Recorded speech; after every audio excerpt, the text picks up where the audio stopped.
Localizada na freguesia de Marvila, às margens do Rio Tejo, a Praça 25 de Abril foi inaugurada exatamente 25 anos após o movimento que impactou a história de Portugal, a Revolução dos Cravos.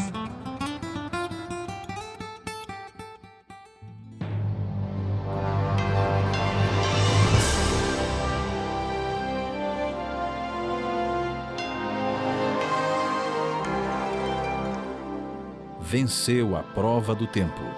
O livro de Deus, a Bíblia, ainda relevante neste mundo complexo. Está escrito Canadá, partilhando mensagens de esperança ao redor do mundo.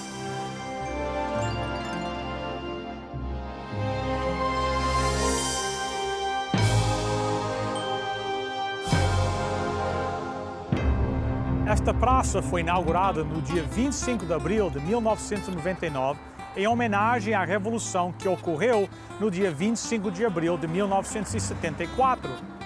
Após o golpe militar de 28 de maio de 1926, foi estabelecida uma ditadura militar em Portugal. Em 1928, Oscar Carmona foi eleito presidente. Em 32, Antônio de Oliveira Salazar tornou-se o primeiro-ministro das Finanças e o virtual ditador. As liberdades de expressão foram suprimidas com a Constituição de 1933, dando assim início ao regime que ficou conhecido como o Estado Novo. O período do Estado Novo, que durou de 33 a 74, foi um regime autoritário, nacionalista, conservador e corporativista de Estado. O regime instalado em Portugal foi inspirado no fascismo italiano. O regime criou a sua própria estrutura de Estado e um sistema repressivo. Entre tais órgãos repressivos, destacaram-se as colônias penais para presos políticos e a PIDE, Polícia Internacional e de Defesa do Estado.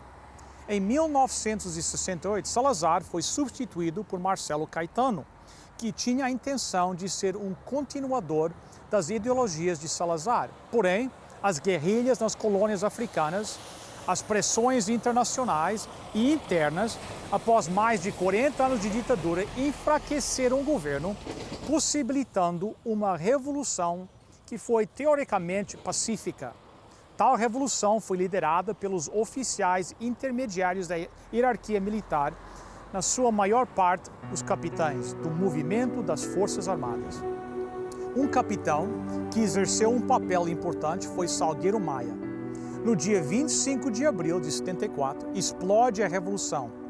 A senha para o início do movimento foi dada por volta da meia-noite através de uma emissora de rádio. A senha era uma música proibida pela censura, Grândola Vila Morena, de Zeca Afonso.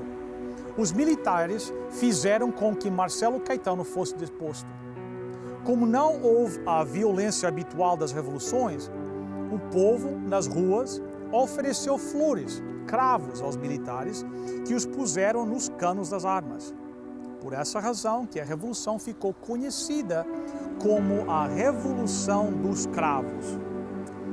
Uma outra revolução dos cravos se deu há quase 2000 anos atrás. Os cravos nesta revolução não foram flores, mas sim pregos. Pregos que fixaram na cruz as mãos e os pés de Jesus. O homem que se encontrava sob o domínio ditador do pecado encontrou uma porta de escape. A Bíblia nos assegura que através de Jesus podemos ter os nossos pecados perdoados e a esperança da vida eterna. Mas você me está assistindo, pode estar se perguntando, por que este homem chamado Jesus possui tais condições para me salvar? O que ele tem de especial? Por que os cristãos afirmam que Jesus é o único meio para alcançarmos a salvação? Venha comigo em uma jornada pelo Antigo Testamento para descobrirmos a razão de depositarmos a nossa esperança em Jesus Cristo. Na época da imigração para o Canadá e para vários outros países, dos portugueses e de outros imigrantes, às vezes as famílias eram separadas. E eu li que, às vezes, os filhos iam adiante, quando tinham parentes já no novo destino, né? No Canadá. Os filhos, às vezes, iam na frente, os pais ficavam atrás. E antes dos filhos embarcarem, a família mandava umas fotografias para os parentes no novo país.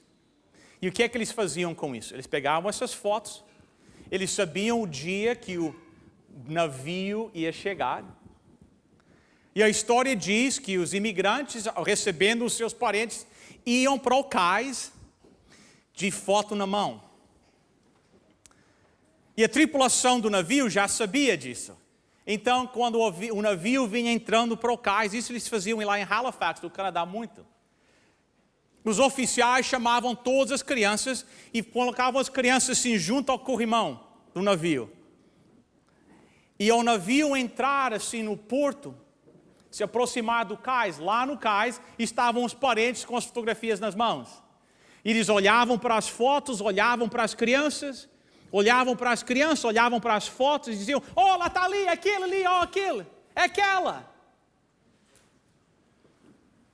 E foi exatamente isso que os primeiros cristãos fizeram.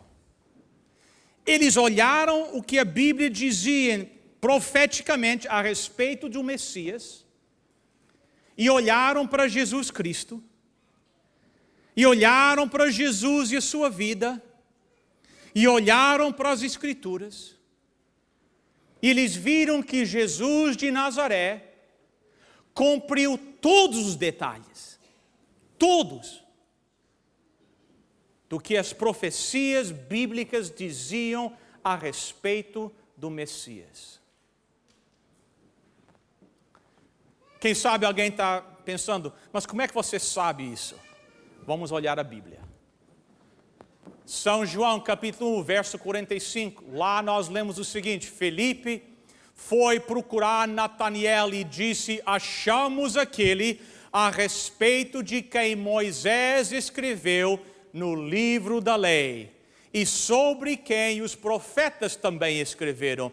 É Jesus, filho de José, da cidade de quê? Nazaré. A Bíblia diz que eles estudaram as Escrituras, eles olharam as profecias que falavam com respeito à vinda do Messias, todos aqueles detalhes, e quando eles olharam para Jesus Cristo, eles disseram: é esse, é Ele quem os profetas falavam, Ele é o Messias. A igreja primitiva cristã, o relato bíblico nos diz do grande pregador da igreja primitiva, Apolos, assim que vocês falam, Apolo. E diz, Atos 18, 28, derrotava os judeus nas discussões públicas, provando o quê? Pelas quê? Escrituras sagradas, que quem? Jesus era o quê? O Messias. Então, com isso, com a sua base, aqueles primeiros cristãos, com aquela crença, aquela fé, que Jesus Cristo era o Messias, quando eles eram ameaçados com morte, eles escolhiam a morte em vez da deslealdade a Ele. Porque a sua fé era fundada nas Sagradas Escrituras. A sua fé não podia ser derrotada, derrubada, porque a sua base era nas Sagradas Escrituras. Este povo viu na vida de Jesus Cristo, na sua morte e na sua ressurreição, o cumprimento de todas as palavras, todas as profecias. E isso deu poder para a vida deles, para seguirem a Jesus Cristo, não importa quais as dificuldades, obstáculos que eram colocados diante deles. Todos nós aqui sabemos que a Bíblia é dividida em duas partes. A primeira parte se chama o quê? O Antigo Testamento, né? E a segunda parte? O Novo Testamento. Nós sabemos que o último livro do Velho Testamento, o livro de Malaquias, foi escrito aproximadamente 400 anos antes de Cristo.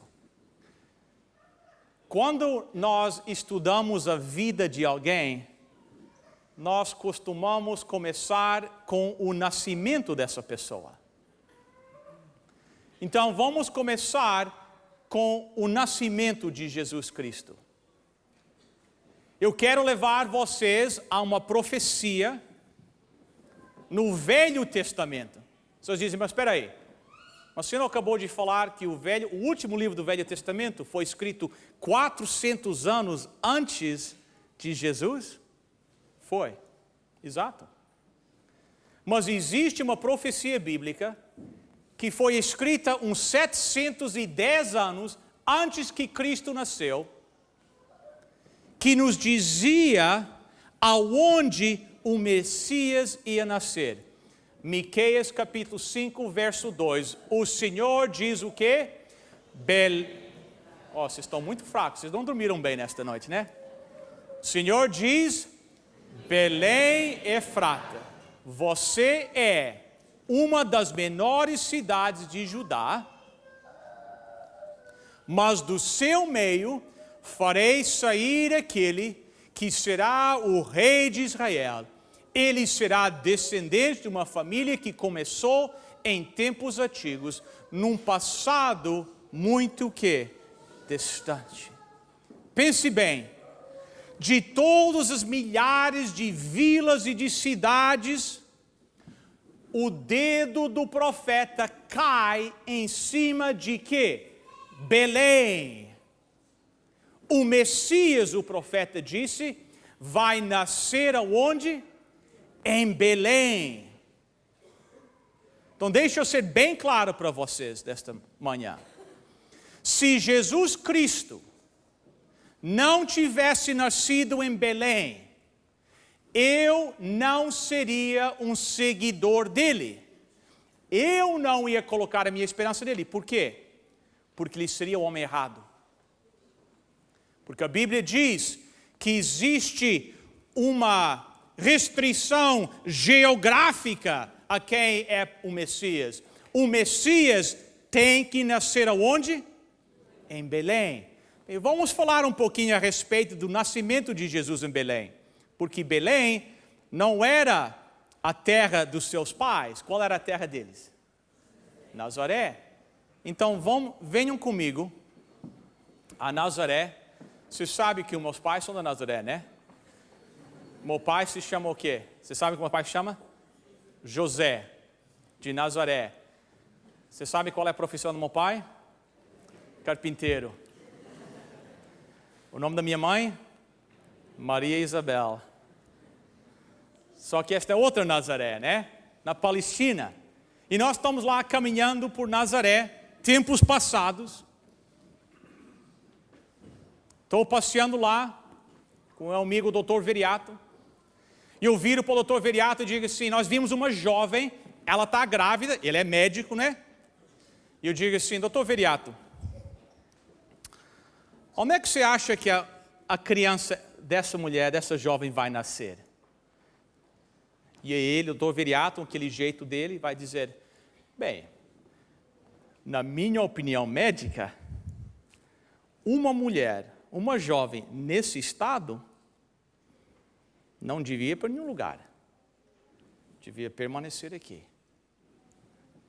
Mas o que é que nós sabemos? Que um pouquinho antes da hora que Jesus era para nascer, saiu um decreto de um imperador romano, um pagão, e como resultado desse decreto, todos tinham que voltar à terra do nascimento de seus pais, para o censo e para o propósito de impostos. E por essa razão, aquela jovem grávida monta num burro e faz aquele trajetória, aquela caminhada de 167 quilômetros de Nazaré a Belém, para que fosse cumprido aquilo que o profeta disse: o Messias tem que nascer em Belém. Se Jesus não tivesse nascido em Belém, eu não colocaria a minha esperança nele. Seria um homem errado. Ele tem que nascer em Belém. Mas tem mais. O que é que a Bíblia fala a respeito da sua descendência, nós vemos nacionalidade, né? Da sua descendência étnica?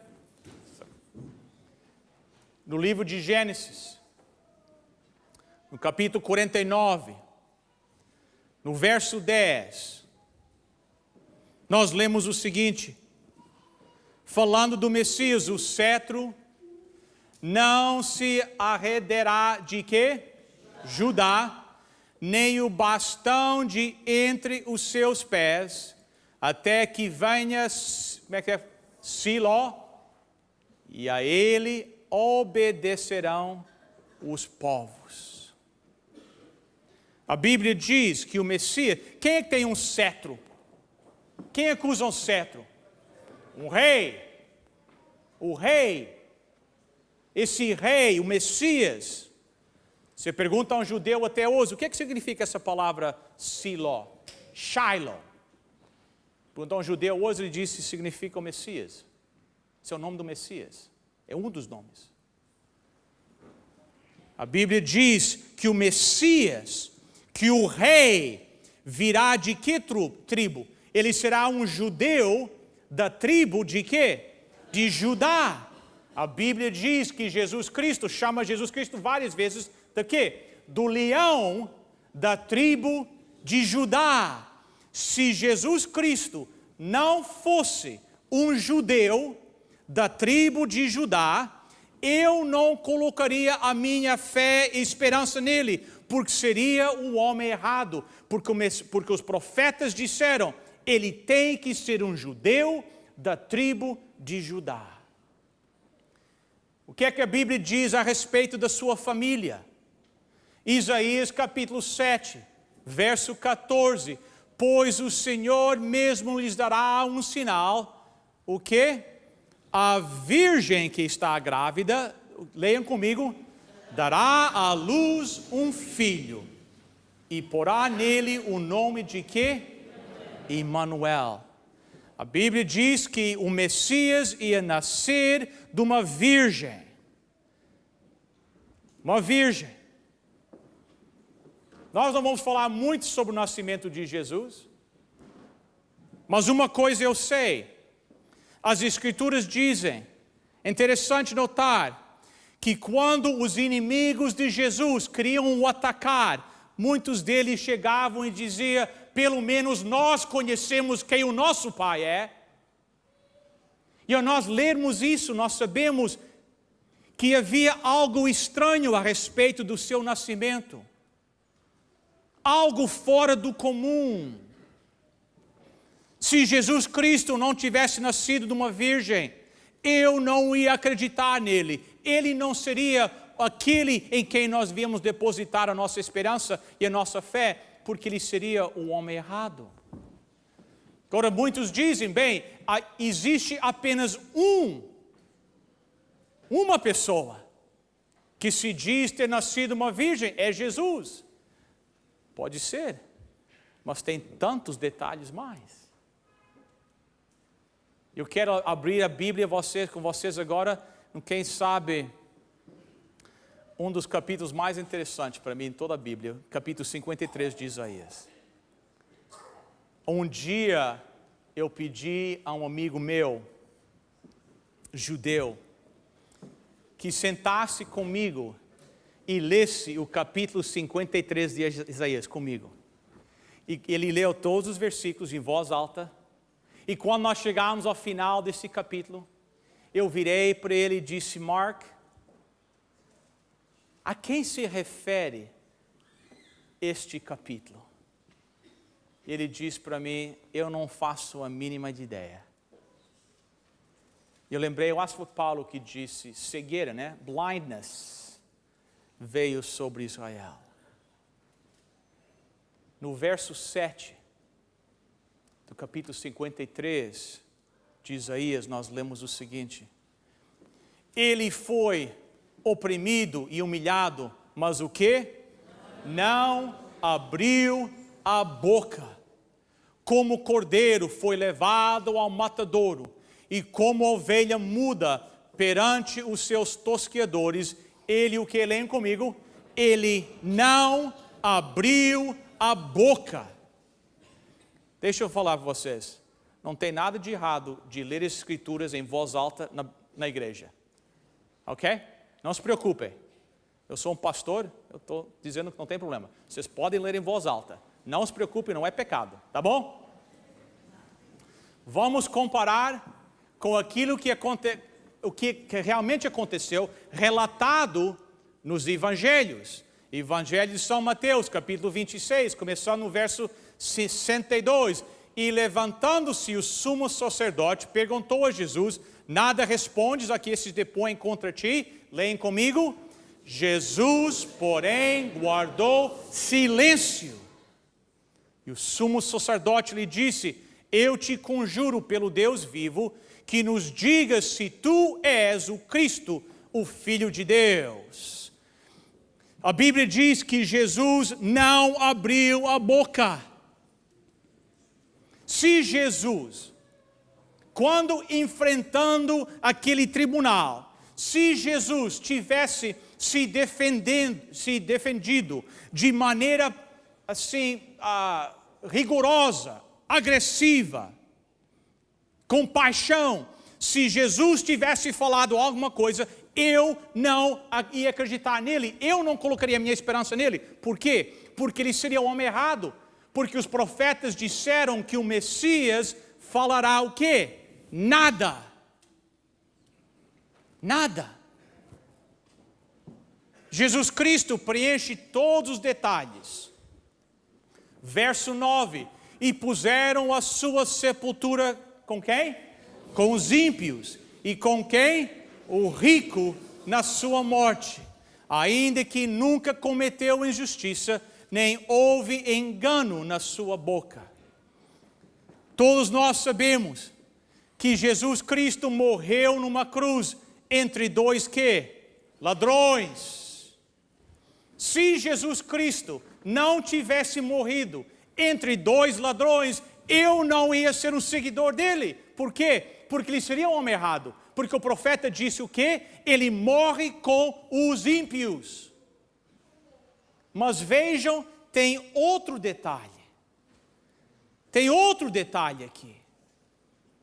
A profecia diz que ele morre com os ímpios, mas é tratado como um homem rico por homens ricos. E o relato da Bíblia é bem claro, que assim que Jesus Cristo morreu na cruz, 2 dos 3 homens mais ricos em todo Jerusalém, abertamente se declararam seguidores de Jesus Cristo. Um desses homens, José de, como é que se diz? Arimateia, né? Foi e pegou o corpo de Jesus. Ele chegou ao palácio de Pilatos, bateu na porta, pediu uma audiência com o governador. E ele recebeu. Ele foi dado. Por quê? O que é que fez com que José tivesse acesso ao governador? O que é que foi? Foi o seu dinheiro. Ele era um homem rico. E ele pega o corpo de Jesus. E Jesus é enterrado num túmulo de um homem rico. Como um homem rico. Preenchendo todos os detalhes da profecia bíblica. No próximo programa, apresentaremos a continuação desta palestra que aborda as profecias do Antigo Testamento referentes ao Messias. Enquanto isso, por que não visitar nosso website www.estaescrito.ca? Lá você pode assistir os nossos programas, fazer o seu pedido de oração e até mesmo fazer a sua doação para o nosso ministério. Hoje nós ficamos por aqui, mas não se esqueça, está escrito: nem só de pão viverá o homem, mas de toda a palavra que procede da boca de Deus.